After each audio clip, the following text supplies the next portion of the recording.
কিন্তু আছে খালি সুখ। এত ভালোবাসতেন মা আয়েশাকে। মা আয়েশা গ্লাসের যেই জায়গা দিয়ে পানি খেতেন, বিশ্বনবী ওই জায়গায় মুখ লাগিয়ে পানি খেত। মা আয়েশা গোশতকে হাড্ডি ফেলে দিলে বিশ্বনবী ওই হাড্ডিটা নিয়ে চষতে শুরু করে দিত। এক বালতি থেকে পানি নিয়ে দুইজনে গোসল করত। আবার বিশ্বনবীর সাথে সাথে মাঝে মাঝে বায়না ধরতো, মাঝে মাঝে রাগও করত।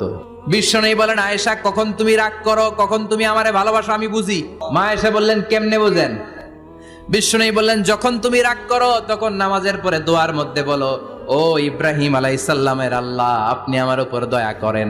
তার মানে তুমি রাগ করে আছো, আমার নাম নাও নাই। আর যখন আমার উপর খুশি থাকো নামাজের পরে দোয়াতে বলো, মুহাম্মদ সাল্লাল্লাহু আলাইহি ওয়াসাল্লামের আল্লাহ, আপনি আমাদের উপর রহমত করেন।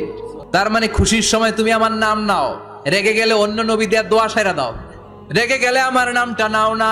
মা আয়েশা বলে, নবী গো, আমি তো শুধু নামটাই মুখ দিয়ে নেই না, কিন্তু কলিজা থেকে তো আপনারে বাদ দিতে পারি না।